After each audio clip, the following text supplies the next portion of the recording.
Agradecimiento muy especial acá a Julio Olmedo, de la organización de la Dirección de Cultura de la Manzana de la Ribera, por la invitación para que yo pudiera dirigir estas palabras, y le agradezco profundamente a él, como también quiero destacar y agradecer acá la presencia de las hijas de don Félix Guarani. Acá está Vivi, Mercedes, y allá está la señora Galia,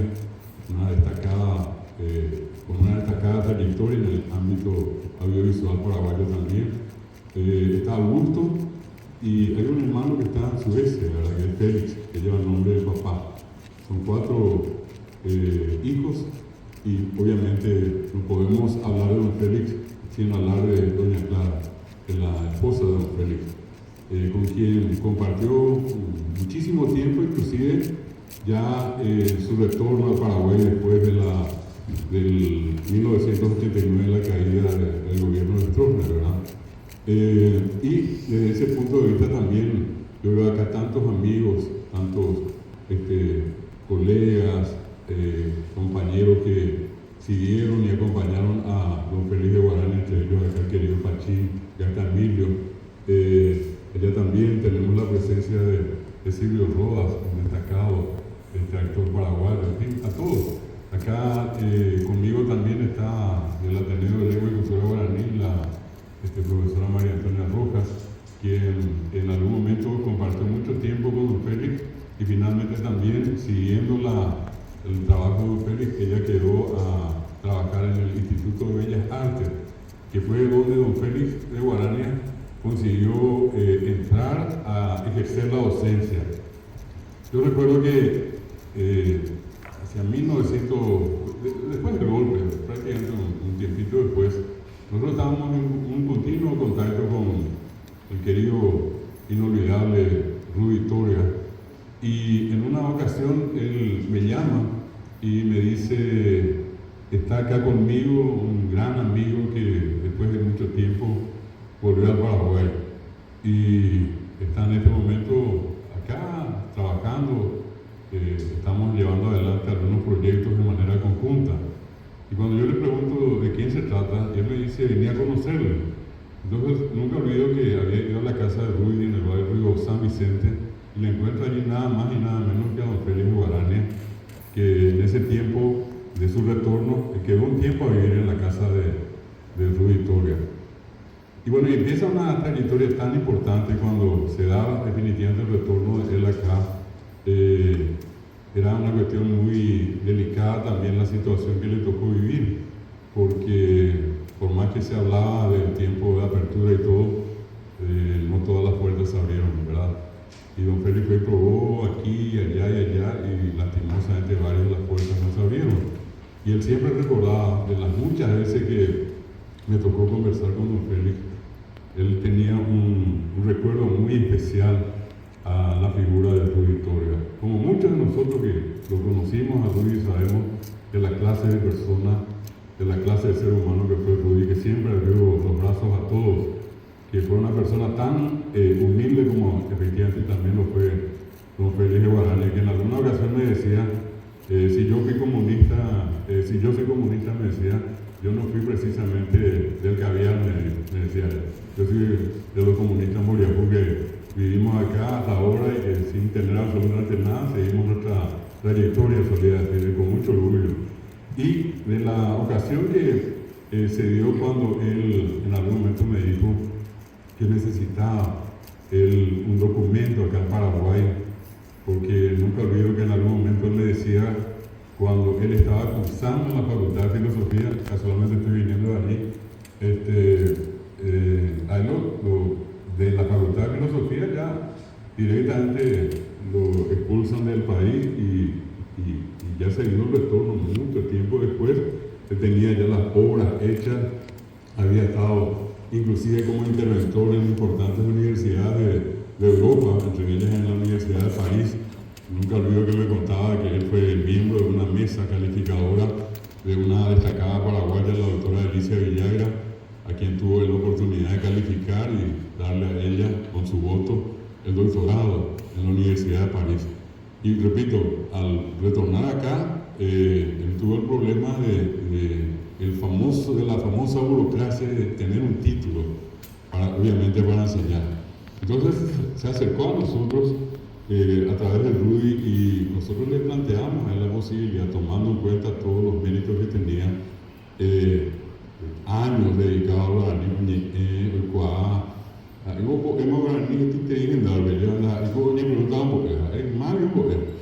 Entonces, pese a todo eso, tuvo hasta ahora yo recuerdo eso de don Félix, ese tremendo, tan poderoso sentido de dignidad que tenía consigo mismo y con los demás, que recuerdo que me decía, no, se le conté, ereí, o sea, yo estaba enamorado. Acá el testigo, vuelvo a mencionar nuevamente a María Antonia, él venía, participaba de la clase y en otra se paraba enfrente y daba la clase. Y así nosotros tuvimos la satisfacción de otorgarle el título de profesor de lengua guaraní, seguidamente con una tesina que está guardada en la biblioteca del Ateneo, su licenciatura en lengua guaraní.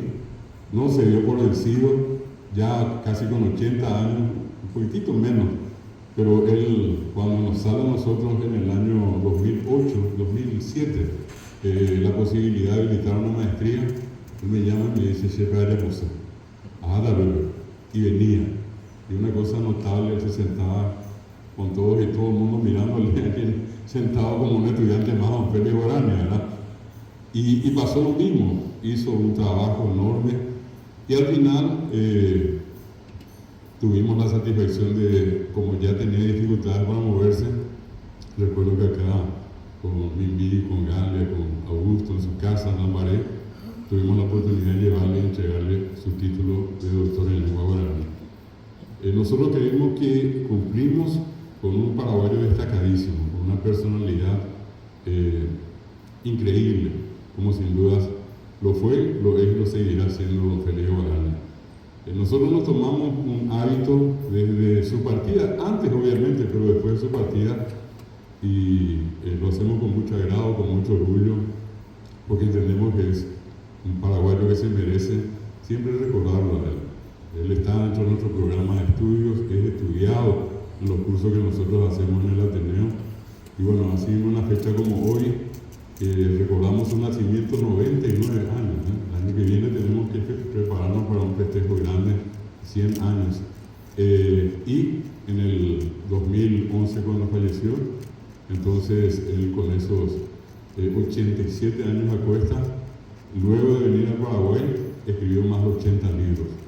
Él llegó a tener casi 100 libros, sin contar artículos publicados en revistas, en diarios, en obras colectivas, muchísimas publicaciones, pero las que estaban registradas a su nombre eran esas. Y don Félix tenía la costumbre de él mismo solventar sus publicaciones.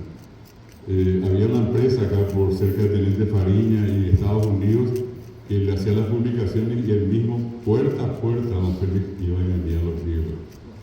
Yo creo que una persona de la talla de él, con todos los méritos, con todos los reconocimientos que tuvo a nivel internacional, mantener un estilo de vida como ese, no hace otra cosa que con ese estilo de vida demostrar ese concepto de humildad y sobre todas las cosas, nunca jamás fue soberbio, nunca jamás yo lo escuché a él levantarle la voz a alguien, increparle porque sí nomás, sino que cuando defendía las cosas las defendía con razón, con justificación. Entonces, yo quiero hacer esta recordación de él desde un plano académico porque obviamente Galia y Mimbi que están acá, ellas son las responsables directas de contarnos un poco esa otra faceta de don Félix, el de la casa, el luchador, el padre de familia, ¿verdad? Porque más allá de esa imagen que a lo mejor se pudo haber creado de él, era como muchos de nosotros un padre de familia, tenía sus hijos, sus hijas, y una esposa, y una casa. Y bueno, él cumplía todos esos roles. Por una parte, definitivamente un luchador social, por la idea que eso tenía en su tiempo, incomprendido. Obviamente no era lo más agradable seguramente para todo un sistema que en ese tiempo predominó en esta parte del mundo, pero fuera de todo eso, él desarrolló una actividad cultural, intelectual, literaria, fuera de serie. Lo que él llegó a hacer, yo no creo que otro haga en corto tiempo. Ya tendría que pasar muchísimo tiempo para que alguien como don Félix escriba por lo menos 100 libros y lo haga de su propio peculio, que lo haga sentado allí, él escribiendo a máquina. Nosotros recordamos la máquina que tenía en la casa, la delicadeza que tenía de ir ubicando en cada lugar su lote de libros. En alguna parte era la cuestión que llevaba la empresa, le publicaba y le daba 100 libros, 900 quedaba la empresa. La fe era del pueblo, pero sin embargo él tenía, repito, esa característica de poder movilizarse de distintas maneras y con eso también dar a conocer sus obras. Sus obras hoy están en las más importantes bibliotecas del mundo y obviamente también acá. Quiero recordar un aspecto más de su vida. Era una persona incansable que, repito, con más de 70, inclusive 80 y más años, él no se quedaba. Era probablemente acá sus hijas van a decir eso, ¿verdad? Yo recuerdo que Augusto a veces le traía, le llevaba al Ateneo, ¿verdad? No faltaba ninguna de las reuniones. Allí Pachín también sabe eso, porque muchas veces. Y una vez nos tocó ir a Corrientes, a Argentina, y el que me entró en contacto conmigo era nada más y nada menos que el ministro de Gobierno y Justicia de la provincia de Corrientes, un destacado guaranéologo, el doctor Walter Izorralde, me llama y me dice, necesito que don Félix venga acá para hacer una conferencia, una charla. Y yo le digo, sí, no hay ningún problema. Voy a tratar de ponerme en contacto con él, voy a confirmarle los datos y luego vamos voy a llamarlo a usted y le digo qué dice don Félix. Yo le llamo y él me dice, pero con que intenten dar el coi más, y le digo yo, dame un tiempito. Entonces le habla a Lea Rodas, que fue una persona que mucho tiempo también, en alguna medida, le acompañaba en varias de las actividades. Y después me llama y me dice, Lea J. en el día. Y tomamos, como no teníamos nosotros la ventaja de tener un ticket de vuelo en línea aérea ni nada por el estilo, nos andábamos a pie, ¿verdad? Los vehículos por tierra. Y era un viaje cansador, ir hasta Pilar, y de Pilar 60 kilómetros de Itacora. Él sentado allí como copiloto a mi lado y Lea atrás. Llegamos a la costa del río, ¿verdad? Tuvimos que subir a una lancha. Yo le vi a don Félix subiendo la lancha como un tenía 15 años, ¿verdad? Yo que con los años que tenía, tal vez más que para de la lancha, ¿verdad? Y cruzamos el Paraná, eran 6 kilómetros, un río terrible en esa parte, cruzamos al otro lado, nos bajamos como si fuera nada. Del otro lado nos esperaban ellos, ¿verdad? Participamos, se fue, hizo la charla, se le levantó todo el mundo, le aplaudió. Vino el ministro, le agradeció profundamente, le entregó un diploma. Y hasta ahora tengo clavada acá en la mente unas palabras del ministro que decía que la provincia de Corrientes le debe mucho a usted y que esta es una manera de agradecer todo lo que usted hizo por la provincia de Corrientes. Y así volvimos acá. Y también me quedé con esa sensación de que nosotros nos quedamos con una deuda con él, ¿verdad? Lo que en otras partes se le reconoció a él, acá poco o nada. Se le dio la importancia que tenía que tener. Sin embargo, trascendió. Para mí, don Félix Guarani es una figura muy importante, una figura trascendental en la historia cultural, política del Paraguay. Y sobre todas las cosas, como recién hablábamos con Pachín y acá con Emilio, es lo que ocurre con todos los creadores, con todos los poetas, con todos los músicos, con todos los artistas paraguayos. Son los eternos olvidados en los libros. Ninguno de estos personajes así tan importantes aparecen hoy en las lecturas de los niños en las escuelas y en los colegios. Y es un hecho que tiene que llamarnos a la reflexión, sobre todo las autoridades educativas, a ver si en algún momento, no media página, no 4 líneas, sino que darle por lo menos unas 10 páginas a la vida y obra de don Félix Guarani, por ejemplo. Y otro Félix de hoy, que es Félix Pérez Cardoso, y así como ellos, a tantos otros grandes creadores que tuvo el Paraguay. Entonces, yo particularmente agradeciéndole de nuevo acá a Gorgi, agradeciéndole acá a las hijas de don Félix, a todos ustedes también, quería celebrar con ustedes, porque para mí no es simplemente una recordación, para mí es una celebración.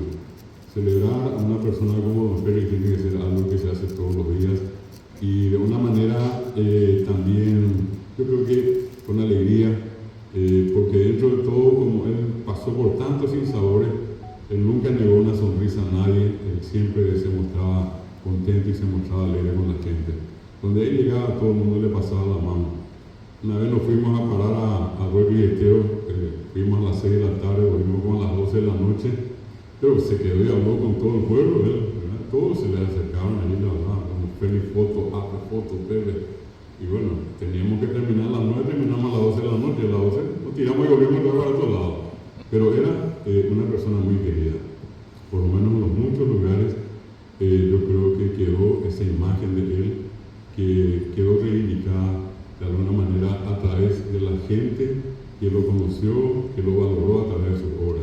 Entonces, por eso hablo yo de una celebración, no hablo de una mera recordación. Un señor como Félix Guarania, un caray Arandú, como alguna vez preguntaron los de Telesur cuando habían hecho el video, me pidieron que defina a don Félix Guarania.